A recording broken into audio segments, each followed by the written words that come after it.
नमस्कार बंधुरा आमी शुभंकर आज के आबारो चले एसेছি তোমাদের চ্যানেল আইটি লার্নিং বেঙ্গলিতে নতুন আরও একটি ভিডিও নিয়ে আজকে আমরা পাওয়ার পয়েন্টে কার রেসিং অ্যানিমেশন দেখব বন্ধুরা এবং খুব খুব খুব সহজ উপায়ে।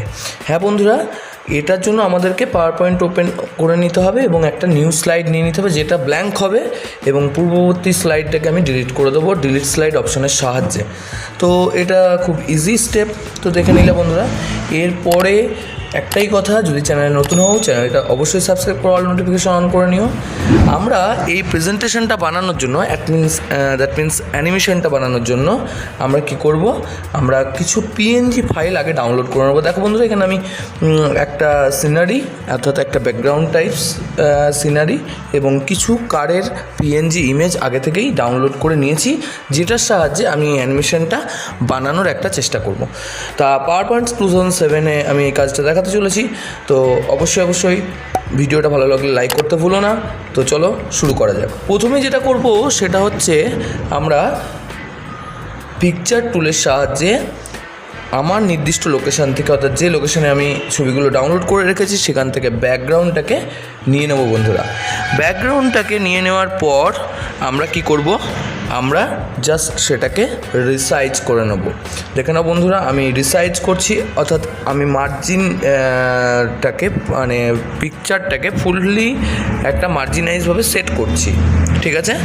যেটার সাহায্যে আমাকে 3টে রোড বার করতে হবে, 2 বা 3টে রোড বার করতে হবে, যেটার জন্য আমি ওপরের কিছুটা অংশ ক্রপ অপশানের সাহায্যে কেটে দেবো। ক্রপ টুল যেটা আছে আমাদের পিকচার টুলস ফরম্যাট রিবনের মধ্যেকার থাকা ক্রপ টুল, সেটার সাহায্যে কিছুটা অংশ কেটে দিলাম।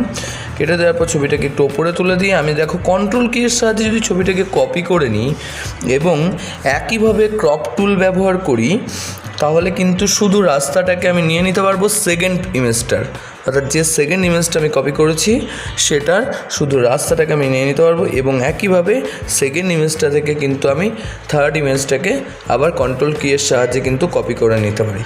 এইভাবে কিন্তু আমি একটা সেটআপ কিন্তু খুব ইজিলি বানিয়ে ফেলতে পারলাম আমার এই ব্ল্যাঙ্ক স্লাইডটাতে। এইটুকু বানিয়ে নেওয়ার পর এবার আমার যে কাজ হবে সেটা হচ্ছে কিন্তু বন্ধুরা কারের ইমেজগুলোকে ইনসার্ট করা। প্রথমে দেখো বন্ধুরা, আমি একটা কার ইমেজ ইনসার্ট করে নিলাম, সেটাকে আমি কিন্তু রাস্তার যে মাপ রয়েছে সেই অনুযায়ী কার ইমেজটাকে একটা রিসাইজ পজিশানে নিয়ে এসে মানে রিসাইজ করে নিয়ে সেটাকে আমি একটা ঠিকঠাক পজিশানে বসিয়ে দিলাম। এরপর আমি এটাকেই একটা কপি করে আমি নিচে আরও নিচের দিকে একটা জায়গায় সেট করে দিলাম। এটা হচ্ছে দুটো কারের আমি কিন্তু পজিশন সেট করে ফেলেছি। এরপরে আরও যে কার ইমেজগুলো রয়েছে সেখান থেকে আরও একটি কার আমি ইনসার্ট করে নিচ্ছি। ইনসার্ট করে নিয়ে সেটাকেও রিসাইজ করে নেব। রিসাইজ করে নেওয়ার পর আমি কিন্তু সেটাকেও আবার পজিশন সেট করে দিচ্ছি। এরপরে দেখো বন্ধুরা, যেটা ফোর্থ পিকচার সেটাকে আমি ইনসার্ট করব। আমি এখানে একটা নতুন জিনিস তোমাদেরকে বোঝাতে চলেছি। দেখে নাও বন্ধুরা, এই যে কারগুলো আছে এগুলোর মুখ কিন্তু সব ঠিকঠাকই আছে, মানে এই দিকেই মুখ করা রয়েছে, অর্থাৎ আমাদের রাইট সাইডে মুখ রয়েছে। কিন্তু আমি লাস্ট যে কারের ইমেজটাকে ইনসার্ট করতে যাচ্ছি সেটার তোমরা যদি খেয়াল করো দেখবে লেফট সাইড মুখ রয়েছে। তা এটাকে আমাকে ঠিক করতে হবে। এটাকে ঠিক করার জন্য বন্ধুরা আমরা কিন্তু রোটেট অপশান ব্যবহার করবো, যেটাও কিন্তু পিকচার টুলস ফরম্যাট রিবনের মধ্যে রয়েছে। তোমরা পিকচার টুলস ফরম্যাট রিবনের মধ্যে গেলে রোটেট বলে অপশান পাবে, যেখানে রোটেট বলে টুল পাবে, যেখানে বিভিন্ন option flip horizontal, flip vertical, flip 90 degree, flip right 90 degree, left 90 degree এইগুলো পেয়ে যাবে। তা হচ্ছে এখান থেকে আমি কিন্তু ফ্লিপ হরিজন্টাল অপশানটাকে চুজ করে নিলেই দেখব আমার গাড়ির মুখটা কিন্তু গাড়ির ইমেজের মুখটা কিন্তু ডান দিক অর্থাৎ রাইট সাইড হয়ে গেছে। এরপরে আমি এটাকেও রিসাইজ করে ঠিকঠাক পজিশন অনুযায়ী বসিয়ে দিলাম।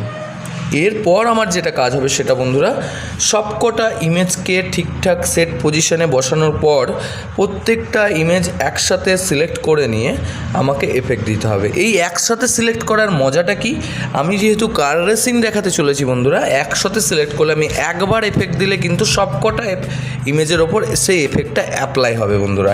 এবং একইভাবে ফার্স্ট এফেক্টটা বাদ দিয়ে পরবর্তী এফেক্টগুলোতে অটোমেটিক্যালি উইথ প্রিভিয়াস অপশান কিন্তু সিলেক্ট হয়ে যাবে, যেহেতু আমি একই সাথে এফেক্টটাকে অ্যাপ্লাই করছি।